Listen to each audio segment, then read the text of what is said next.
안녕하십니까. 손권의 혼소리 매주 주말 보내드리는 정가 뒷담화 8월 21일 토요일에 인사드립니다.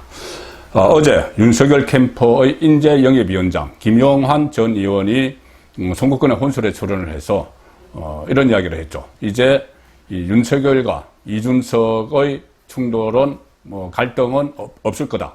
이준석 리스크가 제거됐다. 이렇게 이야기했습니다. 왜냐하면은 이준석의 멘토 김종인 전 비대위원장이 윤석열 전 총장과 만나서 이준석을 나무라는 그런 모습을 보이면서 윤석열의 손을 들어줬기 때문에 이준석이 김종인의 말을 결코 무시할 수가 없다. 그래서 더 이상 윤석열과 충돌을 벌이지 않을 것이다. 자, 그렇게 이야기했습니다.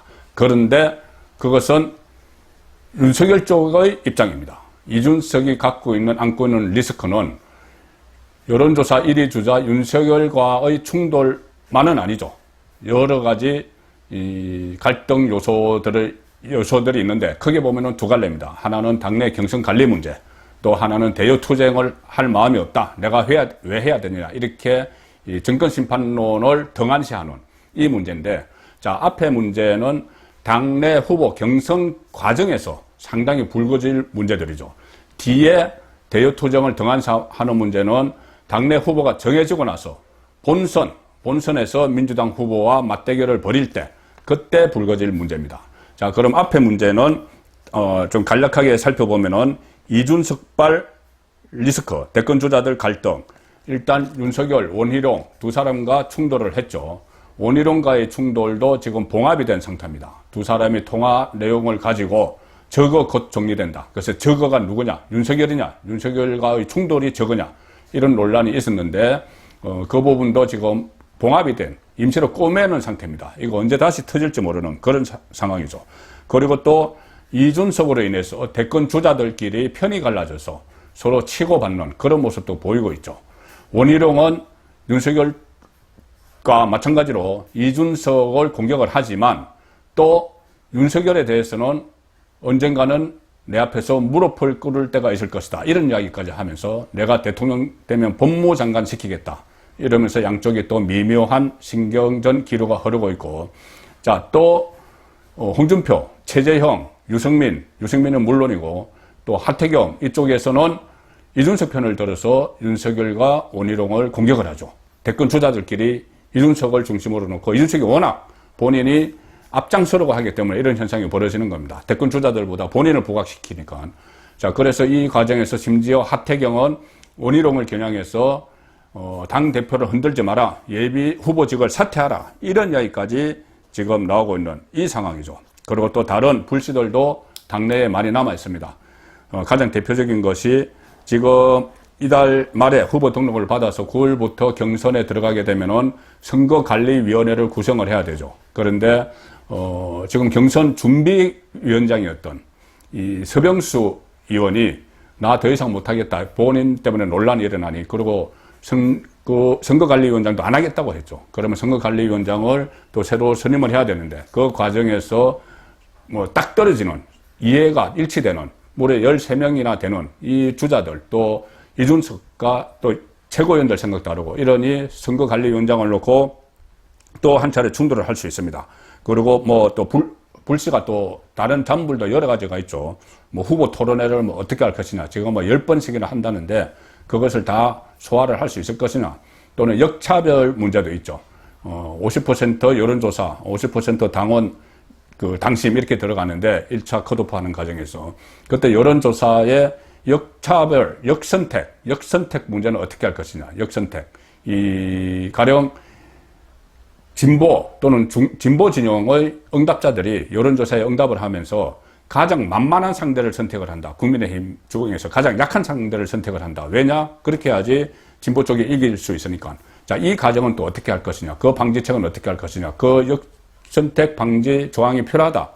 아니면 필요하지 않다. 이 또 논란이 일어나고 있고 여러 가지 당내 불씨들이 남아 있습니다. 그런데 제가 생각하는 가장 심각한 문제는 두 번째입니다. 지금 대선 후보 경선 과정에서도 그렇지만 대선 후보 경선이 끝나고 국민의힘 후보가 누가 되든지 윤석열이 되든지 홍준표가 되든지 최재형이 되든지 유승민, 원희룡, 하태경 누가 되든지 간에 이 불씨를 안아야 됩니다. 뭐냐 하면은 이 대여투쟁, 당 대표가 대여투쟁을 할 생각이 없다. 내가 왜 그걸 해야 되느냐. 이 원희룡과의 통화에서 이야기를 했죠. 통화에서 이야기를 하고 또 다른 인터뷰에서는 이 문제에 대해서 질문이 나오니 이렇게 이야기합니다.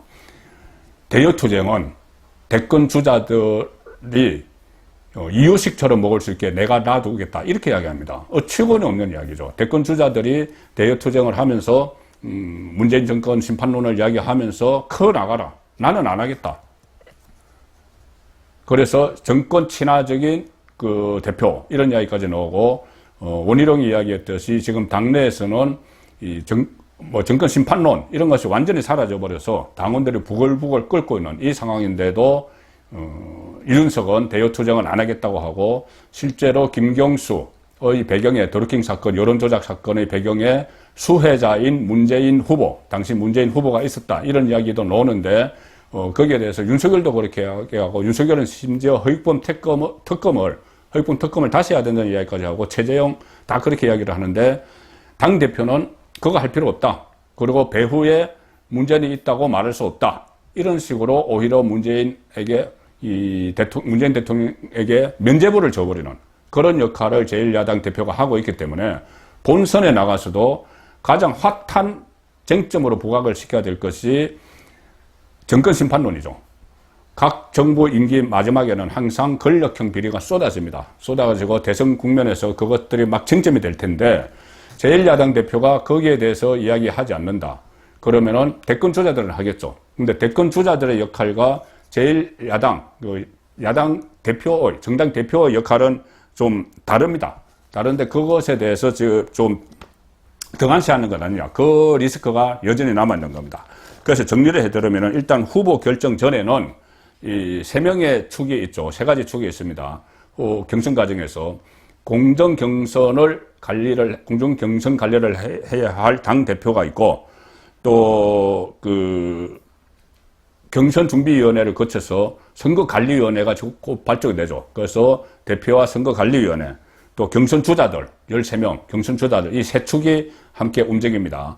그런데 그 과정에서 지금 갈등이 일어나고 있는 것이죠. 현 단계에서는. 그런데 후보가 결정이 되고 나면은 대표와 선거관리위원회가 아니고 선거대책위원회가 발족이 됩니다. 선거대책위원회 발족이 되고 한 명으로 결정된 대권 주자, 후보 이 3축이 움직이게 되죠. 이 3축이 움직이는데 여기서 당 대표의 역할을 보면은 이 후보 결정 전에는 지금 그 리스크, 이준석 리스크가 어떻게 최소화되고 잠복되고 한다고 쳐도 후보가 결정되고 나서는 이준석 리스크가 더 크게 나타날 수가 있습니다.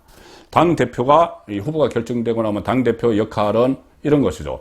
일단은 선대위원장, 공동선대위원장 안에는 들어갑니다. 지금까지 관례가 그렇죠. 공동선대위원장 안에 들어가고 총괄선대위원장이 있고 공동선대위원장으로서 이 각 지역을 다니는데 그 역할이 한계가 있죠. 각 지역에 다 선대위원장, 선대본부장 다 있고 또 총괄선대위원장이라는 외부에서 영입을 할지 이준석이 이야기했던 대로 김종인이 될지 모르지만은 그 중심으로 하기 때문에 당대표로서의 공동선대위원장은 역할에 한계가 있습니다.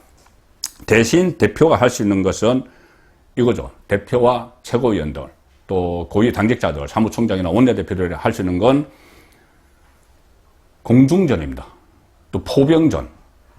자, 지금 각 대권 주자들이 표밭을 훑으면서 후보가 확정되고 나서 국민의힘 후보가 표밭을 훑으면서 이 지상전을 펼치게 되죠.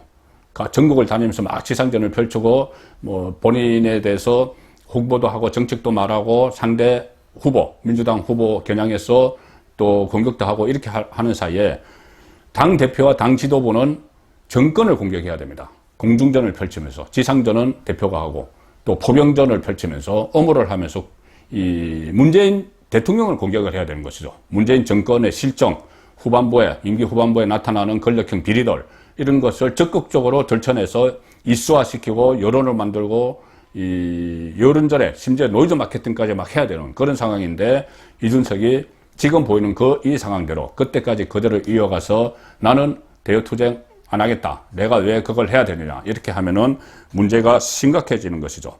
실제로 지금, 이준석 체제 한 3개월이 다 돼 가는데, 어떤 정권 심판론 이런 것은 나오지 않고 있습니다. 그 전에만 해도 4.7 서울시장, 부산시장 보궐선거 때도 정권 심판론이 주요 이슈로 막 제기를 했죠.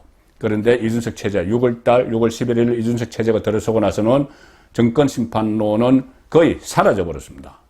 자, 이 상황에서 당대표 본인이 내가 왜 그걸 해야 되느냐 이렇게 이야기를 하는 상황이면 선거 후에도 민주당에서는 송영길 대표가 앞장서서 막 공격을 하고 공중전, 포병전을 펼칠 텐데 국민의힘에서는 그런 역할이 제한된다는 그런 말씀입니다. 자, 이준석은 정권 심판론을 제기할 의지가 없는 이 상황이고 또 특히 하나, 자, 이준석, 여기에 더해서 이준석의 말의 울림이나 어떤 중량감, 당대표로서, 제1야당 대표로서 대권 전국에서 과연 말을 하는 것에 어떤 중량감이나 울림이 있느냐, 그리고 위치, 그 위상 자체가 당대표로서의 대권 후보 외에 또 한 명의 후광이 돼야 할 당대표로서의 이준석 대표 위치가 과연 어떻게 되느냐.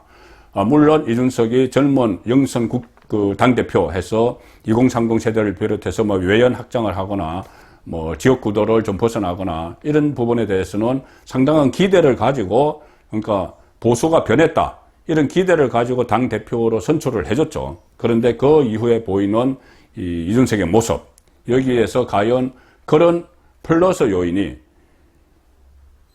경력이 일천한 또 지금 아주 상당히 가벼운 처신을 하는 이런 당대표의 마이너스 요인을 덮을 만큼 되느냐. 자, 그 문제가 핵심이라고 볼 수 있는 것이죠. 자, 원래 그 당대표, 뭐 과거에는 중량감 있는 인물들이 쭉 되고 했지만은 이 당대표, 대선철의 당대표 또는 당총재, 1990년대까지는 당총재라고 불렀습니다. 그리고 그 이후에 2000년대부터 당대표라는 명칭이 여야 다 같이 바뀌었는데, 총재든 대표든 과거의 사례를 제가 한번 살펴봤습니다. 사례를 살펴보면은 상당히 중량감 있는 인물들이 대권 주자 외에 대권 주자와 같은 경우도 있었습니다. 그리고 대권 주자가 따로 있고 당대표가 따로 있었어도 당대표의 위치나 위상을 보면은 거의 대선 후보에 못지않은 그런 강력한 이 카리스마나 정치적인 위상을 가지고 이 말의 무게감이 상당히 했다. 그래서 공중전을 펼쳤다. 자, 그런 사례를 볼 수 있습니다. 이준석이 과연 그렇게 할 수 있는지를 제가 비교하기 위해서 과거 대통령 선거 사례를 정리를 한번 해드리겠습니다. 당대표, 1990년대에는 총재, 이렇게 불렸죠. 그리고 후보가, 대선 후보가, 그러니까 총재가 곧 대선 후보가 되는 그런 사례도 좀 상당히 많았습니다. 그리고 대통령이 되고 나서도 당 총재를 그대로 하는 경우가 많았죠. 그래서 이 비서실장이 2명이 있었죠. 대통령 비서실장이 있었고, 또 총재 비서실장이 있는 이런 상황이었는데, 자, 1987년에 직선제가 다시 도입이 됐죠. 그때 이 노태우 후보와 이른바 상김씨가 경쟁을 했는데 노태우 후보가 당선됐죠. 그런데 이 4사람이 전부 당 총재였습니다. 대선 주자이자 당 총재였죠. 그때 노태우 민정당 총재, 그 직전 총재가 대통령 겸 총재였던 전두환 총재였죠. 그리고 출마했던 이 통일민주당의 김영삼, 평화민주당의 김대중, 또 그 공화당의 김종필, 다 당의 총재였죠. 그리고 그 다음 선거 1992년에 김영삼 후보가, 민자당 김영삼 후보가 민주당 김대중 후보를 이겼을 때, 그때도 김영삼은 민자당 총재 겸 후보였습니다. 김대중은 총재 겸 후보였다가 마지막에 이기택에게 넘겼죠. 선거할 거물으면은. 자, 그리고 1997년 1차 이해창 대세론이 있었을 때 김대중이 DJP 연합으로 인해서 이해창을 꺾었죠. 그때 이 승리를 한 김대중 쪽의 새정치국민회의 총재는 김대중 본인이었습니다. 총재 겸 후보였죠. 그때 패배를 한, 이해창이 패배한 한나라당은 이해창이 총재를 맡고 있다가 조선에게 잠깐 넘긴 그 시절입니다. 그 상황입니다. 그러니 선거 당일에는 그 시점에는 새정치국민회의 총재는 김대중, 한나라당 총재는 조순. 역량의 비중의 차이가 상당히 느껴지지 않습니까? 조순은 물론 저명한 경제학자고 또 서울시장도 했지만은 정치적인 무게감은 비교가 안 되죠. 김대중에게. 자, 그리고 2002년에 2차 이해창 대사론을 부르는데 노무현 바람에 떨어졌죠. 그때 노무현의 소속해 있던 당, 새천년 민주당 대표는 한화갑 대표였습니다. 동교동계의 핵심, 한화갑. 상당히 정치적 역량이 뛰어나죠. 그때 패배한 이해창의 한나라당 대표는 서청원 대표였습니다. 자, 서청원 대표도 이 정치 경력이 오래되지만은 어쨌든 그 선거에서는 서청원 대표가 한화갑 대표에게 대표 싸움에서는 진 것이죠. 그리고 2007년에 이명박 후보가 당선됐는데 그때 이명박의 한나라당 대표는 박근혜에서 강제섭으로 넘어갔을 때입니다. 박근혜다가 하다가 강제섭 대표는 아시다시피 대권 주자로까지 떠올랐던 상당히 정치력이 센 인물이죠. 그때 정동영 민주당, 열린우리당 시절입니다. 열린우리당 정동영이 졌는데 그때 이 대표는 정세균. 자, 그리고 2012년에 박근혜 대통령이 당선됐을 때 새누리당이었죠. 그때는 새누리당의 대표는 항우여였는데 그 직전에 새누리당을 막 끌어올린 사람은 박근혜 비대위원장이었습니다. 박근혜 비대위원장을 맡고 있다 대선 후보로 나가게 되니 항우여에게 당대표를 맡긴 것이죠. 그래서 박근혜가 사실상 선거 준비를 다 하고 본인이 당선되는 그런 선거였죠. 그때 문재인이 졌는데 문재인의 민주통합당도 이해찬이 대표를 맡고 있다가 나중에 문재인 권한대행에게 넘기고 이런 상황이었습니다. 그리고 2017년 조기 대통령 선거가 실시됐죠. 박근혜 전 대통령 탄핵으로 인해서. 그때 문재인이 되고 홍준표가 자유한국당으로 나왔는데 자유한국당의 비대위원장 시절이었습니다. 임명진에서 정우택으로 넘어가는 상당히 존재감이 미약하죠. 그때 문재인이 이겼을 때 더불어민주당 대표는 추미애였습니다. 5선 국회의원의 상당한 정치적인 어떤 인지도도 있고 대중성도 있는 추미애가 대표였죠. 그래서 결국은 보면 역대 7번의 선거 가운데서 이 당 대표 또는 총재가 막강한 아니면은 후보 본인이었을 때는 항상 그쪽에서 이겼다. 보수 진영이 이긴 4개 선거를 보면은 노태우가 이겼을 때 노태우 총재 본인이 당을 이끌고 있었죠. 김영삼이 이겼을 때 김영삼 총재 본인이 이끌고 있었습니다.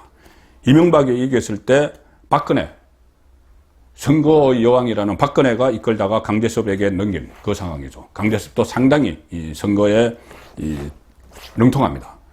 또 박근혜가 이긴 선거에서는 박근혜 본인이 비대위원장으로 당을 다 했다가 항우여에게 넘긴. 그러니 이 당도 후보 못지않게 막강한 그런 때는 이겼고 보수 진영이 패배한 3개 선거 이해창 1차 대선론 패배했을 때 조순 2차 대선론 패배했을 때 서청원 조기 대선 패배했을 때 비대위원장 임명진. 자, 이렇게 되니 이 후보도 후보지만 당을 이끄는 간판 인물이 좀 상대적으로 약했을 때는 졌다. 그 상황에서 제가 이준석이 과연 일으키는 어떤 바람이 지금 거의 없어졌습니다만 그런 것들이 이런 장점들 지금까지 대선에서 이길 때 당대표의 위상 이런 것과 맞지 않는 이준석이 그것을 뛰어넘을 수 있을까? 오히려 거기다가 정권심판원에 대해서 본인이 의지를 보이지 않고 현재 문재인 정권 친화적인 그런 모습을 보이기 때문에 본선에서 더 큰 리스크가 된다. 그 말씀을 드리는 것이고 또 하나 리스크는 이겁니다. 자, 지금 당대표가 11월 달에 되면은 당 후보가 11월 달에 누가 선출되면은 가장 먼저 해야 될 것이 안철수와의 후보 단일화죠. 안철수가 2017년 조기 대선 때 국민의당 대표로 나가서 21%를 받았는데 자, 다시 안철수가 따로 출마를 하면은 10%를 받던 5%를 받던 상당히 이 야권 분열의 역풍이 불어서 민주당에게 어부지리를 줄 수 있는 상황이죠. 그때 후보 단일화를 해야 되는데 국민의힘 후보와 안철수가 그런데 물론 대권 후보로 확정된 사람이 나서서 협상을 벌이겠지만 그때도 여전히 당대표가 이준석이라면 그래도 당대표니까 뭔가 역할을 하려고 하겠죠. 그런데 아시다시피 이준석과 안철수는 숙적이죠. 거의 천적 관계입니다. 두 사람의 사감 때문에 이번에 합당이 무산된 그런 측면도 있기 때문에 그 후보 단일화 과정에서 이준석은 또 리스크가 되는 것이죠. 자, 그리고 이런 것도 있습니다. 가령 추미애 같은 경우는 2017년 대선할 때 야당 대표였죠. 야당 대표였는데 문재인 정권이 탄생을 하면서 하루아침에 여당 대표가 됐습니다. 집권 여당의 대표가 됐죠. 그러면 정권이 처음에 출범을 하면은 여당에서 상당히 많은 뒷받침을 해줘야 됩니다. 어떤 개혁 드라이브를 걸 때 여러 가지 법안들을 막 만들어내죠. 개혁 입법을 합니다. 개혁 입법을 하면은 그 개혁 입법을 실질적으로 제도화해서 처리해 주는 것은 당에서 해야 되는 거죠. 국회에서 해야 됩니다. 그러면은 여당 대표의 역량이 굉장히 중요하죠. 추미애는 그때 문재인과 보조를 맞춰서 잘 했습니다. 그래서 법무부 장관도 되고 했죠. 그런데 만일에 이번에 이 야당이 승리를 한다면은 국민의힘의 후보가 누가 되든 승리를 한다면은 국민의힘이 여당이 되죠. 그런데 이준석은 임기는 내후년 6월까지입니다. 2년이기 때문에. 자, 그렇게 되면은 이준석이 여당 대표가 되죠. 추미애처럼 야당에서 여당 대표가 됩니다. 이준석이 과연 그 역할을 할 수 있을까? 국회의원도 현재 아닙니다. 국회의원 경력도 없습니다. 그래서 입법 과정, 이것도 제대로 모릅니다. 개혁 입법을, 그러니까, 지금 새로 정권이 들어서면은, 보수 정권이 들어서면은, 민주당 정권, 문재인 정권에서 했던 법안들, 법들을 또 다시 막 새로 고치고 바꾸고 할 텐데, 그것을 지휘해야 됩니다. 그런데 국회의원 경험도 없고, 경륜이 일천한 이준석이 할 수 있을까? 그리고 그때 되면은 가장 심각한 문제가 국회 구도입니다. 극심한 여소야대가 되죠. 민주당 계열이 지금 180석을 가지고 있고 국민의힘 103석인데 자, 극심한 이 여소야대에서 과연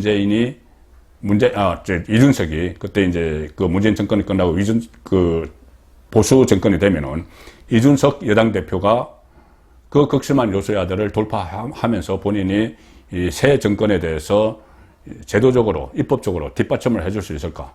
가뜩이나 진보 정권에 친화적이고 현재 진보 정권에 대해서 뭐 공격도 하지 않고 그럴 필요도 못 느끼는 이준석이 그때 여당 대표가 돼서 다수 의석을 점하고 있는 야당, 민주당을 과연 뭐 거기에 대해서 지도력이나 통솔력이나 아니면은 친화력이나 협상력이라도 발휘할 수 있을까? 그 부분에 대해서는 상당히 의문이 되는 것이죠. 그래서 이 보수 진영에, 그러니까 진보 진영에 친화적인 보수 집권당 대표가 되면은 제대로 전국 운영이 되겠느냐. 오히려 부담이 되지 않을까. 그런 이야기가 지금 나오는 겁니다. 자, 그래서 이런저런 이 여러 가지 우려 연장선상에서 심지어 윤석열 캠프의 신지호 정무실장이 이준석 탄핵 이야기까지 했죠. 이준석 탄핵 이야기 했다가 슬그머니 뭐 거둬들이는 모습을 보였지만은 그런 것들이 지금 그 보수 진영 안에서 흐르는 일종의 흐름입니다. 단순히 당내 후보 경선뿐이 아니고 대선 이후 이것까지 다 생각했을 때는 과연 이준석 체제를 그대로 끌고 가야 되느냐. 이 문제가 지금 전체 대권 전략 차원에서 거론되고 있는 것이죠. 대권 이후까지 내다보면서. 그래서 이준석 체제로는 불안하다. 이 이야기가 많기 때문에 탄핵 이야기가 나오고 있고 1호 신문, 주간지 1호 신문에서는 어제 비대위 이야기까지 나왔습니다. 이준석을 끌어내리고 비대위 체제를 논의를 하고 있다. 어디서? 윤석열 캠프에서. 자, 이렇게 보도가 났는데 그러자 윤석열 캠프에서 적극적으로 진화에 나서고 있죠. 이 대표 흔들기 이런 논란에 휩싸이면 안 되니까 속에서는 어떤 그런 구상들을 하는지 모르지만은 자, 그래서 이것을 법적 조치까지 하겠다. 1호 신문에 대해서 막 이런 이야기까지 하지만 탄핵 이야기가 나오고 비대위 체제 이야기가 나오는 것은 그만큼 이준석으로는 안 된다. 경선 과정에서도 그렇고 본선에서도 그렇고 정권 창출하고 나서 국정 운영에서도 그렇고 성공한 대통령이 되는 게 더 중요한데 대통령이 되는 것보다 성공한 대통령이 되는 게 중요한데 성공한 대통령이 되려면은 제1여당, 집권 여당의 전폭적인 지원을 받고 실력을 발휘를 해야 됩니다. 집권 여당의 실력을 발휘를 해야 되는데 이준석 대표가 선거 끝나고 과연 그런 역할을 할 수 있을까? 1년 이상 임기가 남는데, 자, 그런 우려가 나오기 때문에, 탄핵이든 비대위든, 굳이 윤석열 쪽이 아니더라도, 이 대선 후보가 딱 확정이 되고 나면은 이준석 리스크를 제거하는 일이 첫 번째 대권 전략이 될지도 모르는 그런 상황까지 와 있다. 그리고 또 안철수와의 단일화에도 걸림돌이 될 수가 있기 때문에 아마 이준석 정리에 나서는 것이 차기 대권 주자의 첫 번째 일이 아닐까. 그런 말들도 서울 여의도 정가에서는 꾸준히 나오고 있어서 오늘 정가 뒷담화에서 소개를 드렸습니다. 성북권의 혼술이었습니다.